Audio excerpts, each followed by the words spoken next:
جی السلام علیکم ورحمۃ اللہ وبرکاتہ. آئی don't care IMF. I can handle IMF.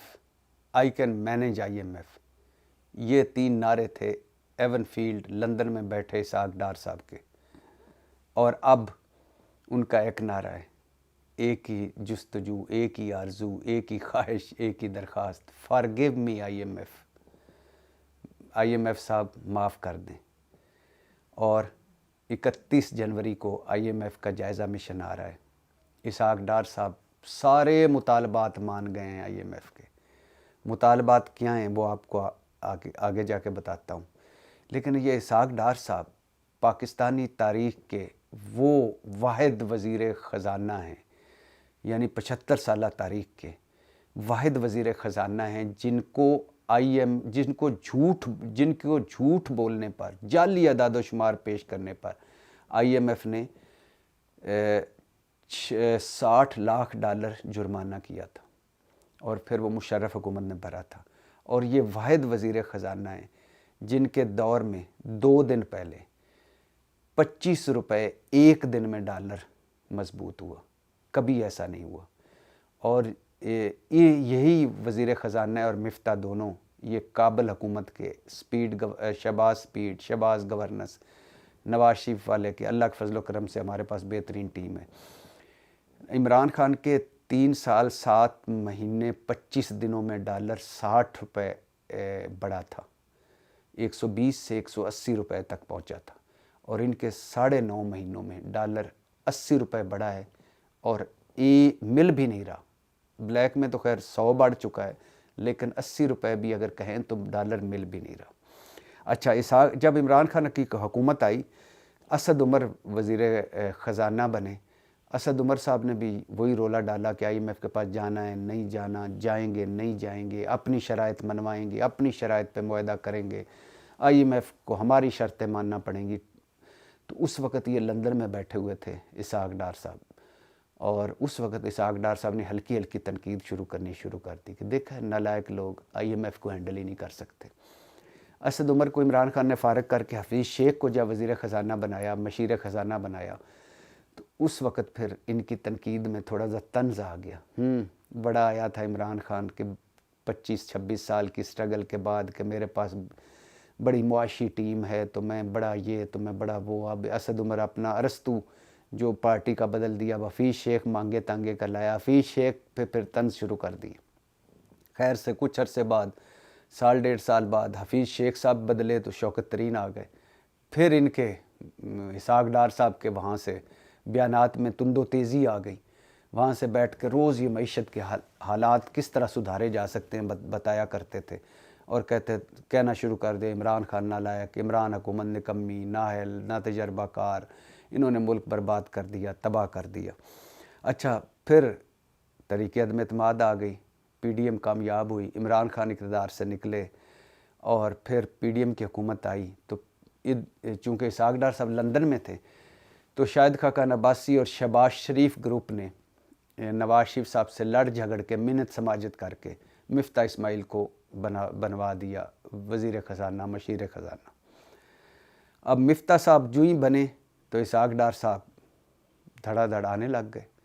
اب مفتاح صاحب جو بھی فیصلہ کریں، اسحاق ڈار صاحب وہاں لندن سے تنقید کریں. اسحاق ڈار صاحب کے اپنے فیورٹ صحافی ہیں، بڑے بڑے اینکر ہیں، بڑے بڑے نام ہیں ان کے، بڑے کالم نگار، بڑے اینکرز. انہوں نے تنقید شروع کر دی. مفتاح صاحب پہ کو پنچنگ بیگ بنا لیا. اینکرز نے پروگرام شروع کر دیے کہ مفتاح تو ملک ڈبو دیا، یہ تو کارٹون ہے. وہ تو خیر مریم نواز کی آڈیو بھی آئی تھی جس میں لیک ہوئی تھی، جس میں وہ بھی کہہ رہی کہ عجیب کارٹون سا آدمی ہے مفتاح اسماعیل، مذاق اڑواتا رہتا ہے TV پہ. تو اچھا، اس کے بعد مفتاح صاحب پہ اسحاق ڈار صاحب نے چہیتے کالم نگاروں اور فیورٹ صحافیوں کے ذریعے دباؤ ڈالنا شروع کیا. اور پھر وقتاً فوقتاً خود بھی آتے تھے وہاں 7 فیلڈ سے آ کے TV پہ انٹرویوز دیتے تھے، اپنی حکومت کے خلاف ہی برستے تھے. پھر حالت یہ ہوئی کہ ایک مرتبہ یعنی نواز شریف صاحب ویڈیو لنک سے اسحاق ڈار اور نواز شریف صاحب معیشت پہ کوئی اجلاس ہو رہا تھا تو وہ ویڈیو لنک سے شریک تھے لندن سے. ادھر شہباز شریف، شاہد خاقان عباسی، مفتاح وغیرہ تھے. تو کوئی 1-2 بات ہوئی، بات تلخ کلامی ہوئی تو شاہد خاقان عباسی صاحب نے کہا کہ یا آپ آ جائیں یا ہمیں ہینڈل کرنے دو. نواز شریف صاحب ناراض ہو کر واک آؤٹ کر گئے۔ پھر اب حالت یہ تھی کہ مفتاح صاحب وزیر خزانہ تھے مگر بے اختیار وزیر خزانہ، یعنی کوئی بھی فیصلہ لینا ہوتا تھا تو انہیں سب سے پہلے مریم نواز، اسحاق ڈار اور نواز شریف صاحب سے منظوری لینا پڑتی تھی، اور جو اسحاق ڈار صاحب منظوری دیتے تھے وہ فیصلہ ہو پاتا تھا، ورنہ نہیں۔ اور اسحاق ڈار صاحب نے باقاعدہ ان کے فیصلوں میں، ان کی میٹنگز میں، ان کے اجلاسوں میں، ان کی منسٹری میں باقاعدہ عمل دخل شروع کر دیا، اور اسی وجہ سے مفتاح صاحب جو تھے انہوں نے ایک مرتبہ یہ بھی کہا کہ پی ڈی ایم حکومت تو مدت پوری کرے گی لیکن میرا کوئی پتہ نہیں، میرا کوئی بھروسہ نہیں، کبھی بھی میں بدل سکتا ہوں۔ ایک مرتبہ انہوں نے یہ بھی کہا کہ میں تو ایک ٹویٹ کی مار ہوں، مطلب وہ مریم نواز صاحبہ کی بات کر رہے تھے کہ جس دن وہ ٹویٹ کریں گے مفتاح نہیں ہوگا۔ پھر انہوں نے اتنی وہ تابع دار اتنے تھے مفتاح اسماعیل صاحب کہ مریم نواز ان کو ٹویٹر پہ ایک ہماری اینکر نے کہا کہ مریم نواز کو ٹیگ کر کے ٹویٹ پہ کہا کہ کتوں کی خوراکوں پر، جانوروں کی خوراک پر پابندی ہے، تو مریم نواز صاحبہ نے لکھا، ٹویٹ ہی کیا کہ مفتاح لک ایٹ، اس کو دیکھو ذرا، تو مفتاح صاحب نے وہ کتوں کی خوراک یا جانوروں کی خوراک سے پابندی ہٹا لی امپورٹ پر۔ اب دیکھیے مشینری پر پابندی تھی، باقی اہم پرزوں پر پابندی تھی، لیکن جانوروں کی خوراک سے پابندی ہٹ گئی۔ پھر مفتاح صاحب نے یہ بھی کہا کئی مرتبہ کہ میں بے بس ہوں، میں کوئی فیصلہ نہیں کر پاتا۔ اچھا، پھر وہ وقت آ گیا جب ایون فیلڈ والے بابا جی نواز شریف صاحب نے اپنا بابائے معیشت، بلکہ بابائے بربادی معیشت اسحاق ڈار صاحب کو لانچ کیا۔ وہ وزیر اعظم شاہد خاقان عباسی کے طیارے میں گئے تھے مفرور ہو کے، یعنی بھاگ کے نکل گئے تھے جب ان کے وہ وارنٹ گرفتاری جاری ہونے والے تھے، تو وہ نکل گئے تھے، وہاں بیمار ہو گئے، 3 مہینے کی چھٹی لے کر پڑے رہے، پھر وہاں سے وزارت خزانہ سے ان کو ہٹا دیا گیا، وہیں بیٹھ کے وہ سینیٹر منتخب ہوئے۔ ایک تو اس ملک کا حال دیکھیں کہ وہ لندن میں بیٹھے تھے اور مفرور تھے عدالتوں کے، اور سینیٹر ہو گئے۔ ہمارے یہاں کوئی لندن میں بیٹھ کے یہاں کوئی بینک اکاؤنٹ نہیں کھلوا سکتا، غریب آدمی۔ اچھا، پھر وہ وزیر اعظم شہباز شریف صاحب کے طیارے میں آئے، یہاں کے عدالتوں نے ان کو ریلیف دیا، اور پھر انہوں نے سینیٹر کا حلف اٹھایا اور وزیر خزانہ بنے، اور پھر انہوں نے کہا کہ ان کی وہی ٹون آ گئی کہ I will handle IMF، I can manage IMF۔ اور پھر وہ جب آئے تو 3-4 روپے ڈالر کم ہوا، تو یار لوگوں نے، ان کے چہتے صحافیوں نے، ان کے پارٹی والوں نے کہا دیکھا کیا نہیں سی ساڈا ڈار آئے گا، ڈالر نو لگ پتا جائے گا۔ اور پھر اس کے بعد ہوا یہ کہ ڈالر نے ڈار کو چاروں شانے چت کر دیا، اور ڈار صاحب نے پھر وہی پرانا طریقہ اپنایا، مصنوعی طور پر مارکیٹ میں ڈالر پھینک کر اس کو کنٹرول کرنا شروع کیا، اور پھر IMF کے ساتھ ان کا جھگڑا ہو گیا۔ وہ ڈار صاحب جو کہتے تھے کہ میں IMF اسپیشلسٹ ہوں، میں واحد وزیر خزانہ ہوں جس نے پاکستان 22 مرتبہ IMF کے پاس گیا ہے جیسا کہ آپ کو پتہ ہے، تو میں واحد وزیر خزانہ ہوں جس نے 1 مرتبہ IMF کا پروگرام مکمل کیا تھا، لہٰذا میں ہینڈل کر لیتا ہوں۔ اب IMF جو تھا وہ ناراض ہو گیا، جائزہ مشن آیا نہیں، نومبر میں ہمیں $1.25 ارب کی قسط ملنی تھی، وہ ملی نہیں، حالات خراب ہوتے گئے۔ IMF ناراض ہوا تو دوست ملکوں نے پیسہ ہاتھ کھینچ لیا، انہوں نے کہا کہ پہلے IMF کو راضی کریں۔ کمرشل بینک یا ادارے جو ہمیں قرضہ دیتے تھے انہوں نے بھی ہاتھ کھینچ لیا، انہوں نے کہا پہلے IMF کو راضی کرے۔ اب IMF کیا کہہ رہا تھا؟ وہ کہہ رہا تھا کہ 400 ارب کے منیمم ٹیکس اور لگائیں، بجلی کی قیمتیں اور بڑھائیں، گیس کی قیمتیں اور بڑھائیں، اور ڈالر کو مارکیٹ پہ چھوڑیں، آپ نے جو ایک جگہ کنٹرول کر کے رکھا ہوا ہے یہ چھوڑ دیں۔ ڈار صاحب مان ہی رہے تھے۔ پھر ایک پروگرام میں TV پروگرام نے کہا نہیں آتا IMF تو نہ آئے، ہم نے پوری تیاری کر لی، آئی ڈونٹ کیئر IMF۔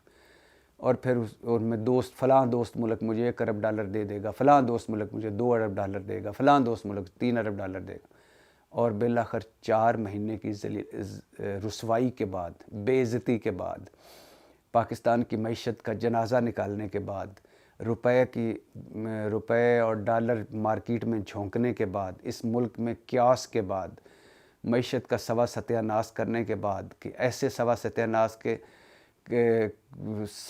سینکڑوں کنٹینرز پھنسے ہوئے ہیں ادھر بندرگاہ پہ، اور ڈالر کوئی نہیں ہے کس دینے کے لیے، ڈالر پاکستان سے افغانستان سمگل ہو رہا ہے، کوئی پچھ پرتیت نہیں ہے۔ اس کے علاوہ بینک پہ منافع کما رہے ہیں، کوئی پوچھ پرتید نہیں ہے۔ ایکسپورٹرز کو 118 ارب کی دے دی سبسڈی، کوئی پوچھ پرتید نہیں ہے۔ بیوروکریٹ کھا رہے ہیں جن کا لگا ہوا ہے، داؤ لگا ہوا ہے، تاجر کھا رہے ہیں جن کا جگاڑ لگا ہوا ہے، باقی تاجر رو رہے ہیں۔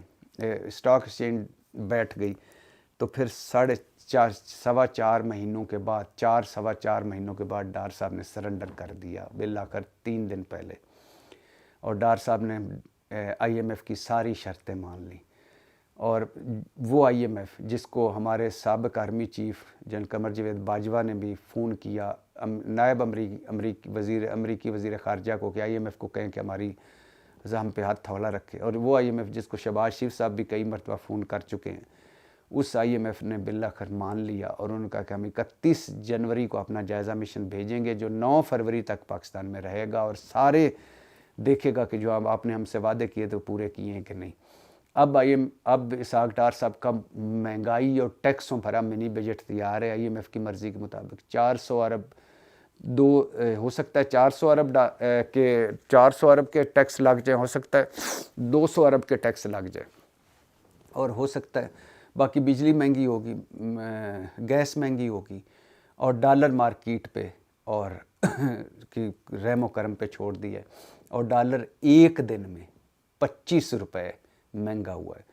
آج ڈالر 280 روپے پہ بھی نہیں مل رہا مارکیٹ سے، اور یہ اسحاق ڈار صاحب اس وقت forgive me I am F کی تصویر بنے بیٹھے ہیں۔ تو وہ اسحاق ڈار صاحب جو کہتے تھے I don't care I am F, I can handle I am F, I can manage I am F, اب forgive me I am F کی مجسمہ بنے بیٹھے ہیں، اور 31 جنوری کو ریڈ کارپٹ بچھائیں گے اور اپنی پلکیں بچھائیں گے آئی ایم ایف کے آگے۔ اور وہ جیسے نہیں کہتے، کہاوت ہے کہ 100 جوتے بھی کھانا 100 پیاز بھی کھانا، 100 جوتے اور 100 پیاز کھا کے آئی ایم ایف کی ساری شرطیں بھی مانیں گے۔ لیکن ان 4 مہینوں میں جو اسحاق ڈار نے تباہی بربادی پھیری، اس کا اس ملک، اس قوم اور ہماری قسمتوں پر کتنا برا اثر پڑے گا، یہ اس کا کوئی اندازہ نہیں لگا سکتا۔ ایک فیصلہ جو بر وقت نہیں ہوتا اس کی کتنی سزا ملتی ہے، یہ جو قومیں زندہ قومیں ان کو پتہ ہے۔ یہاں تو آوے کا آوے ہی بگڑا ہوا ہے۔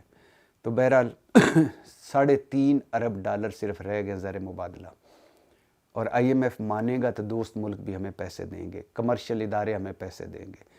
امپورٹ ایکسپورٹ میں 20 ارب ڈالر کا ہمارا گیپ ہے جو ہمیں پورا کرنا پڑتا ہے، اور ڈالر 280 روپے سے بھی اوپر چلا گیا ہے، اسٹاک ایکسچینج تباہ ہو گئی ہے، اور اس کے علاوہ باہر سے ڈالر بھجوا نہیں رہے، سرمایہ کاری صفر ہے، زراعت کا بیڑا غرق، انڈسٹری کا بیڑا غرق، بے روزگاری، مہنگائی، غربت انتہا پر، اور ڈار صاحب کی ساری چابک دستیاں، ساری چالیں اور ساری چتر چلاکیاں دھری کی دھری رہ گئی۔